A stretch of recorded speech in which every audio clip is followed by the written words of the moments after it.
Bom dia, boa tarde, boa noite, boa madrugada para você que está me assistindo. Meu nome é Marlon Ricardo, eu sou advogado criminalista e professor de Direito Penal e hoje eu escolhi um tema muito legal e um pouco técnico para tratar com vocês. Se existe a possibilidade de você inovar em uma tese na sua sustentação oral, ou seja, eu quero responder para vocês aqui se você pode ou não pode falar na sua sustentação oral de uma tese que você não abordou nas suas razões ou contra-razões recursais, tá? Para começar, fazendo um disclaimer. Isso é uma tese jurisprudencial e doutrinária, tá? Existe uma grande jurisprudência em relação a esse sentido, que eu não vou falar se é majoritário ou não, porque você pode estar vendo esse vídeo daqui a 10 anos e pode já não ser ou ser majoritário nesse momento, mas existe uma resistência jurisprudencial em relação a isso também. Então você tem que aplicar a minha tese com cuidado, tá bom? E outros disclaimers. Quando a gente fala de direito penal, naturalmente, o direito penal ele tem uma postura pró-réu. Isso é uma base, é uma natureza, nós temos princípios de duplo pró-réu, nós temos o princípio da ampla defesa. E essa base pró-réu ela tem um motivo muito simples. O Estado é muito forte, o Estado pode fazer o que quiser, ele pode devassar a vida daquela pessoa para descobrir se efetivamente foi ela que cometeu aquele crime ou não. E se o Estado, mesmo com toda essa força, essa possibilidade, esse poder de devassa, ele não o faz, então nos cabe apenas interpretar aquela norma, interpretar aquele processo de forma mais favorável ao réu. Então, essa é a base do princípio do duplo pró-réu, uma proteção para o réu, tendo em vista que existe uma discrepância de poderes imensa. O Estado é 1000 vezes mais forte, milhares, milhões de vezes mais forte do que o ser humano, do que o réu. E alguns seres humanos são ainda mais fracos do que outros seres humanos perante o Estado. Então, o direito penal ele tem uma base defensiva, uma base que tem que ser interpretada em favor do réu. Primeiro disclaimer. Outra situação, nós temos um princípio que chama-se ampla defesa. Esse princípio não se chama ampla acusação, ele se chama ampla defesa, ou seja, a defesa tem mais possibilidades processuais do que a acusação. Essa paridade de armas que tanto falam, ela não existe. Ela não existe mesmo se você levasse ela ao pé da letra, porque o Ministério Público ele é naturalmente muito mais forte do que a defesa em relação àquilo que ele pode buscar ou não. Então, paridade de armas já não existe. E você vir com um papo de que a defesa e a acusação têm que ter as mesmas oportunidades é besteira, porque nós temos um princípio chamado ampla defesa, não temos um princípio chamado ampla acusação. E uma outra situação que decorre disso tudo é que, quando a gente fala de defesa, a gente fala de crime, diferentemente do direito processual civil, o juiz criminal ele tem uma gama de possibilidades de aplicação de normas de ofício. Então ele pode aplicar coisas de ofício que um juiz civil não pode aplicar. Ele pode sanear processos de coisas que não foram levantadas por nenhuma das partes para deixar o processo andando de maneira correta. Por quê? No princípio da ampla defesa, dentro da lógica de um devido processo legal, o processo ele tem que andar de maneira correta para que ele alcance o objetivo condenatório ou absolutório, a busca que o Estado tanto faz. Então, o juiz criminal, e isso se vale quando eu falo de juiz, para desembargador e para ministro, ele tem uma gama maior de possibilidade de atuação de ofício do que um juiz civil. Lembrando que, em um sistema acusatório, que é o nosso sistema, cada um tem que ter o seu papel. A defesa defende, a acusação acusa e o juiz julga. Mas o que não pode se admitir de forma alguma é que o juiz haja de ofício para a acusação. De forma nenhuma o juiz pode agir de ofício para a acusação.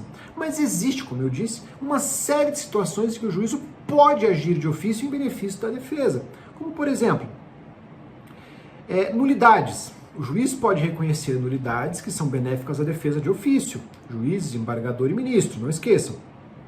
Legislação penal mais benéfica. Vem uma legislação processual penal mista ou uma legislação penal pura que seja mais benéfica àquele cliente, àquele réu, o juiz ele tem a obrigação de aplicar mesmo que não tenha sido provocado pelas partes. Então ele pode aplicar aquilo de ofício.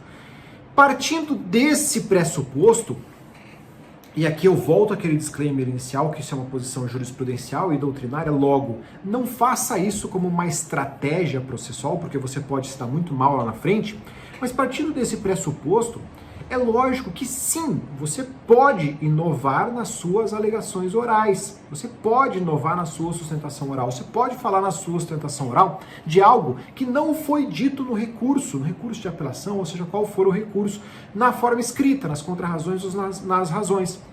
Você pode fazer isso, tá? E você pode fazer, eu recomendo que você faça isso com uma certa tranquilidade em duas situações. A primeira situação é se você não foi o responsável por elaborar aquelas razões. Então, razões ou contra-razões. Então, você foi contratado a posteriori daquelas razões ou contra-razões, aí você está livre para você abordar a tese que você quiser. Ou se for alguma coisa relacionada à nulidade ou norma penal mais benéfica que tenha entrado em vigor posteriormente. De forma alguma, eu recomendo que você deixe isso como uma estratégia. Então você omita-se de alguma coisa, deixe de falar alguma coisa nas suas razões e contra-razões, já pensando em falar delas na sua sustentação oral. Isso porque você vai gerar um risco muito grande, porque lembre-se, você está agindo de má fé em relação a uma situação, o que não é recomendável e o que pode gerar um problema de você ter essa posição jurisprudenciária contrária ao que eu estou dizendo e isso prejudicar o seu processo e prejudicar o seu cliente, tá? Mas em uma situação, das situações que eu te disse, você pode fazer isso com tranquilidade. Na situação em que você fez razões e contra-razões e você por acaso percebeu posteriormente que tinha uma nova tese, você pode fazer também, tá bom? Só não recomendo que você use isso como uma estratégia processual.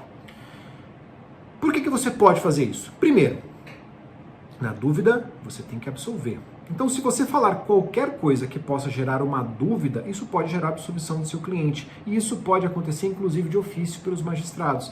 O tribunal, mesmo se a defesa ela não apelar, só se o Ministério Público apelou e a defesa não apelou, o tribunal ele pode absolver, ele não pode, como eu disse, ultrapassar os limites da acusação, mas os limites da defesa ele pode ultrapassar de boa. Ele pode chegar lá no tribunal e falar, não, peraí, a defesa não recorreu, mas estou vendo aqui que essa sentença penal foi um absurdo, então eu posso absolver. Então se ele pode agir de ofício, ele também pode agir sob provocação.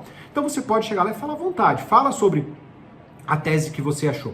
Eu vou dar um exemplo, na verdade, nesse vídeo eu vou dar 2 exemplos que aconteceram comigo para vocês verem que a gente joga e aplica as coisas que a gente está falando na prática.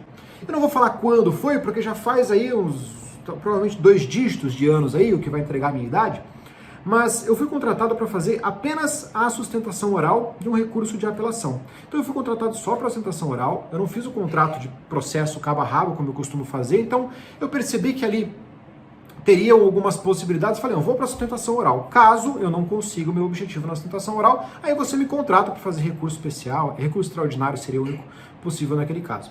Então, o que eu fiz? Eu, na minha sustentação oral, quem fez todo o processo foi a Defensoria Pública. Quem fez a apelação foi a Defensoria Pública. E o caso era um caso de furto. E nesse caso de furto, a minha cliente havia sido condenada em primeira instância pelo furto. E a Defensoria Pública havia feito uma apelação no sentido de absolvição, ponto final. Então, absolvição por falta de provas e assim por diante.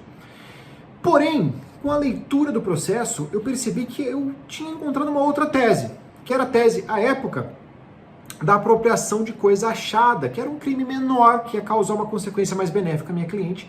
Então eu falei, olha, eu vou para a sustentação oral, e na sustentação oral eu não bati no que a defensoria fez. Eu não bati na absolvição. Eu falei, não, desembargadores, a minha cliente ela tem que ser condenada, mas a conduta dela não se amolda ao furto, ela se amolda à apropriação de coisa achada, é um artigo diferente, tem uma pena diferente.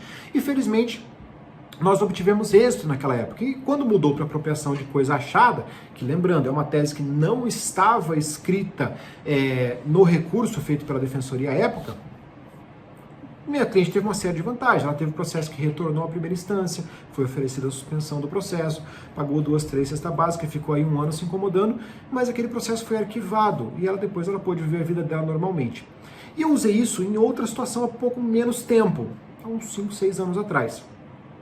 Eu tive um processo, você sabe muito bem, eu gosto muito de direito penal militar também, eu sou um cara muito atuante de direito penal militar, gosto principalmente no direito penal militar em relação a crimes da União, crimes relacionados a Forças Armadas, então direito penal militar da União, atuo muito pouco no direito penal militar estadual, mas gosto também. Em relação a um cliente, eu tive um cliente que ele foi acusado de tentativa de estupro. E eu fui para o julgamento em primeira instância, no julgamento em primeira instância, sob o conselho de sentença, eu consegui a absolvição do meu cliente. Então ele foi absolvido em primeira instância pela tentativa de estupro. Porém, o Ministério Público recorreu. E quando o Ministério Público recorreu, o processo vai direto para o Superior Tribunal Militar, para o STM. Chegando no STM, eu fiz as contrarrazões ao recurso do Ministério Público e fui sustentar oralmente essas contrarrazões. Sustentei as contrarrazões nos termos das contrarrazões, que foram os mesmos termos que eu usei para conseguir a absolvição do meu cliente, e não obtive êxito. o Ministério Público obteve êxito, aquela minha absolvição foi transformada numa condenação, porém uma condenação não unânime. E ao ter uma condenação não unânime, automaticamente abriu a possibilidade para que eu fizesse os embargos infringentes, tá? Lembrando, embargos infringentes no processo penal civil é um recurso exclusivo da defesa. No processo penal militar, é um recurso que, na letra fria da lei, pode ser feita pela defesa e pela acusação. Eu entendo que só poderia ser feito pela defesa de qualquer uma das formas, mas a letra fria da lei diz isso. No caso, eu era defesa, ou seja, não se discute. Eu tive votos a meu favor, votos à manutenção da absolvição conseguida em primeira instância, e eu entrei com os embargos infringentes. Acontece que, dentre o dia que eu entrei com os embargos infringentes, até o dia que houve o julgamento, entrou uma lei nova em vigor em relação aos crimes sexuais. Surgiu a importunação sexual. Lembrem, um crime novo criado dentro do Código Penal, se promoveu aquela contravenção penal para um crime que era relativamente mais grave que a contravenção, porém menos grave do que a tentativa de estupro que o meu cliente estava sendo acusado.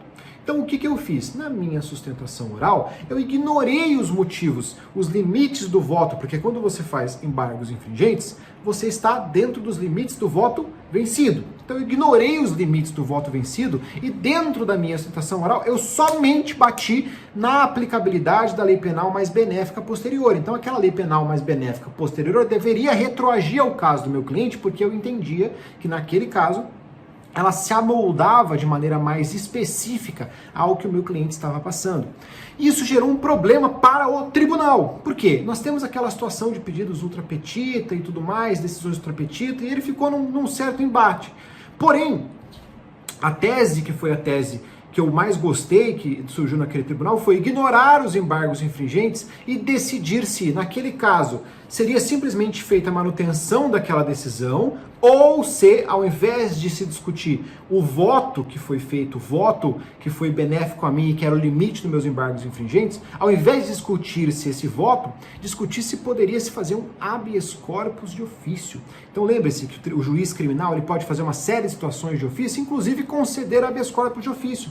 Então a discussão que aconteceu lá foi: concedemos um habeas corpus de ofício e fazemos a desclassificação desse crime para o crime lá que o advogado está pedindo, que era importunação sexual, ou mantemos a condenação. Basicamente foi essa a discussão. E essa discussão foi salutar, foi uma discussão que aconteceu no STM, e essa discussão aconteceu, mesmo sendo essa tese uma tese que não foi alegada nos meus embargos infringentes.